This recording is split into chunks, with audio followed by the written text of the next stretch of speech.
Hola a todos, yo soy Edwin, fotógrafo aficionado en Colombia y esto no es fotografía. Si bien hasta el momento me he centrado en videos de fotografía de calle en contexto, esto es directamente en la calle, hablando y reflexionando sobre cámaras, focales y demás, creo que es necesario para cualquiera que quiera iniciarse en la fotografía conocer y dominar algunos conceptos. Estos conceptos no son solamente útiles al momento de hacer una foto, sino al momento de comprar una cámara, grabar un video o editar una foto. Y tranquilos, que va a parecer mucho, pero con el tiempo los van a ir dominando. Empecemos con algo muy elemental, el concepto de apertura.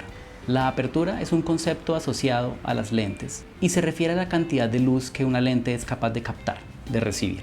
La apertura también se asocia al concepto de profundidad de campo, como veremos más adelante. La apertura se indica por un número F, que se mide en una unidad y una décima, y el número es inversamente proporcional a la cantidad de luz, es decir, un número F pequeño, como 2.8, permite la entrada de más luz que un número F grande como F8 o F11. Es un poco extraño, pero así es como se mide. En el diagrama se pueden entender lo que acabo de decir. Hay unas aperturas, digamos, estandarizadas de un paso entero. Luego veremos qué significa eso de los pasos. Importante aclarar que los lentes, es decir, de focal fija o variable, o sea, de zoom, pueden tener un número F fijo o un número F variable. Los primeros suelen ser más caros que los segundos. El segundo concepto a entender es la velocidad de disparo. Esto es la velocidad a la cual el obturador de la cámara, es decir, la cortinilla que permite el paso de la luz desde el lente al sensor de la cámara, se mueve. Está dado por un número S y definido como una fracción de segundo en algunos casos y un número entero con unas comillas en otros. Una velocidad estándar como 1/125 es ideal para personas caminando o escenas que no tienen mucho movimiento. 1/125 es un 125avo de segundo.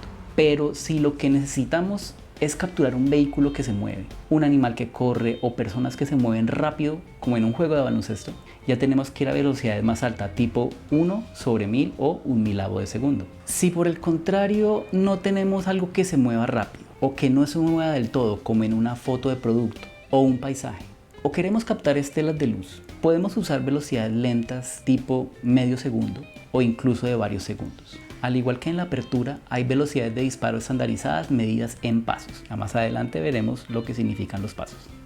Nuestro tercer concepto es el ISO. El ISO en fotografía es la capacidad de nuestro sensor de ser sensible a la luz. Esto es, la capacidad de iluminar artificialmente una fotografía. Dependiendo del modelo de cámara, los ISOs mínimos pueden ser muy bajos, como 64 o 100, pero el estándar es 200. También se mide en pasos. Si te sabes la tabla del 2 y sabes que es una progresión aritmética, va a ser fácil entender el ISO, pues cada paso, es decir, cada salto entre un valor y otro, es del doble. Con el ISO hay una recomendación muy simple. Lo mejor para una foto es mantener un ISO bajo, porque el ISO viene con un pequeño inconveniente, y es que a mayor ISO incrementamos el ruido en la imagen. Voy a explicarle con estas tres fotos. Es el mismo encuadre, pero los parámetros han cambiado para que en una tengamos que forzar el ISO. ¿Ven? A mayor ISO podemos encontrar más ruido digital en la imagen. Y si llegaron hasta aquí, no olviden suscribirse y darle like. Me ayudaría muchísimo.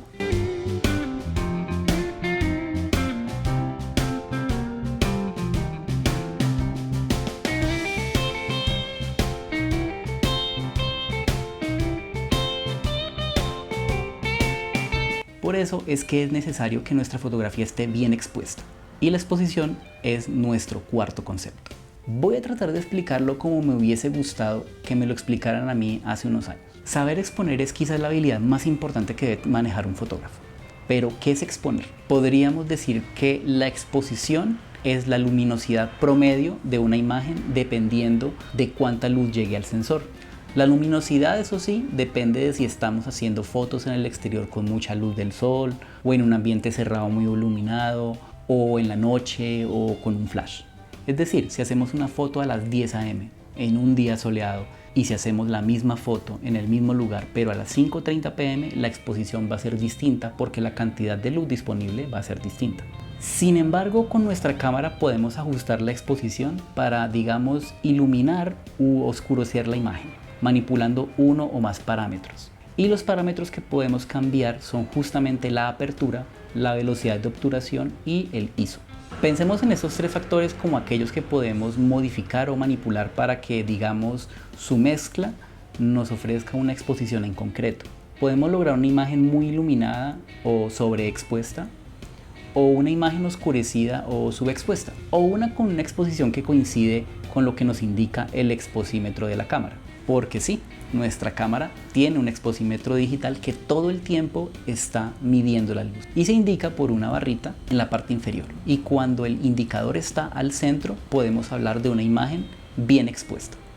Ahora bien, digamos que estamos haciendo una foto con mucho sol, en la playa por ejemplo. Mi lente abre a f4. Si yo miro mi exposímetro, este me va a mostrar una imagen sobreexpuesta, es decir, con mucha luz. Si yo quiero que la imagen salga bien expuesta, debo tomar la apertura, el ISO o la velocidad de disparo o una mezcla de dos de ellas o de las tres y modificarlas para llevar ese exposímetro al centro. Si ese fuera el caso, yo bajaría el ISO. Pero si el ISO estuviera ya al mínimo, normalmente 200, optaría por incrementar la velocidad de disparo o aumentar el número F a digamos F8 o F11.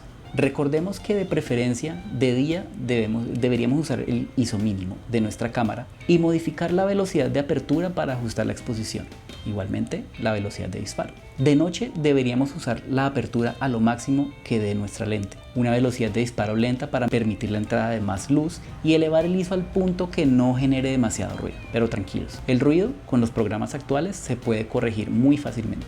El ajuste de la exposición puede parecer en principio complicado, pero es la mezcla proporcional de tres factores lo que determina el ajuste que podemos hacer, sin olvidar que mover uno significa alterar los otros dos. Así que lo único que nos resta es practicar. Demasiada información, ¿cierto? Bueno, los conceptos que nos faltan no son tan complicados y trataré de ser muy rápido y explicarlos de forma muy simple. El balance de blancos. Esto es la tonalidad general que tiene una imagen. Ya que no todas las fotos se hacen con luz solar o luz de día, el balance de blancos cambia, no solamente según la hora del día, sino el tipo de iluminación. Hay luces con tonos más amarillos o anaranjados y otras de un tono más azulado como las de los flashes. Un balance de blancos estándar está sobre los 5600 Kelvin. Su cámara en muchas ocasiones les va a mostrar, si no utilizan el balance de blancos automático, va a mostrar la temperatura en Kelvin. Del balance de blancos depende qué tan cercanos a la realidad sean los colores de una imagen. La distancia focal, de la cual hablamos en un video anterior, del que les dejaré aquí un enlace, es el ángulo de cobertura de un lente en relación con su alcance. Esto es, un lente de 24 milímetros tiene una cobertura muy amplia de unos 84 grados y un lente de 85 milímetros de unos 28. A más milímetros, más zoom, pero menos ángulo de visión, y a menos milímetros menos zoom, pero más ángulo de visión. Relacionado con la distancia focal y la apertura está la profundidad de campo.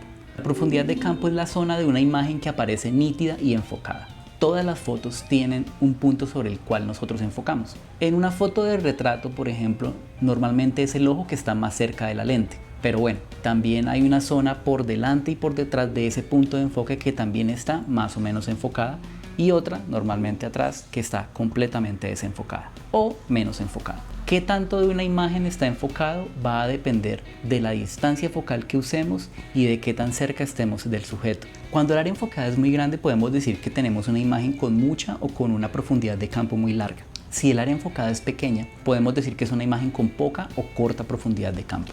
Y relacionado con la profundidad de campo, y hay que tener mucho cuidado con los términos, está el bokeh o bokeh. No hay que confundirlas o pensar que son la misma cosa. Si nos referimos a una imagen que tiene una profundidad de campo corta, es decir, la típica foto que vemos con el fondo desenfocado, el bokeh se refiere única y exclusivamente al aspecto de ese desenfoque, no al desenfoque como tal, sino a su aspecto. Normalmente un efecto cremoso donde los puntos de luz se ven completamente redondos. Contrario al aspecto del desenfoque, estaría lo opuesto, es decir, fotografía donde casi todo lo que se ve en ella, esté lejos o no del sujeto principal, se ve enfocado. A ello se le llama la hiperfocal o distancia hiperfocal.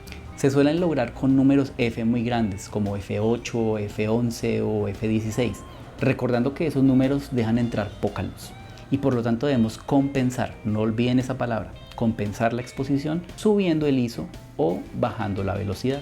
También tenemos la compresión. Ello también está relacionado con la distancia focal. Se refiere a qué tan lejanos se ven los objetos lejanos en relación con el sujeto principal de una foto. A menor focal, los objetos se verán más lejanos. Y a mayor focal, los objetos se verán más cercanos. Es tan simple como eso. Finalmente tenemos los modos de medición. Las cámaras normalmente tienen 3. Hay unas cámaras que dependiendo de la marca van a tener unos modos de definición específicos. Podemos hablar del modo de medición matricial, es decir, un modo de medición que mide la luz en promedio en toda la imagen. Tenemos el modo ponderado al centro, es decir, ya no se toma toda la información que se capta la imagen, sino de una porción mucho más cercana al centro del encuadre. Y finalmente el modo de medición puntual, que la mide en un único punto, el punto específico, normalmente en el centro de la imagen. Según el tipo de cámara, según el modelo, marca y referencia de cámara que usemos, ese punto de medición puede o no puede estar asociado al punto de enfoque que utilicemos. Y ya está, con eso terminamos el video de hoy. Espero lo hayan disfrutado y que hayan aprendido. Nos vemos en el siguiente video y recuerda 2 cosas muy importantes: que el elemento principal al momento de tomar una foto eres tú y que esto no es fotografía.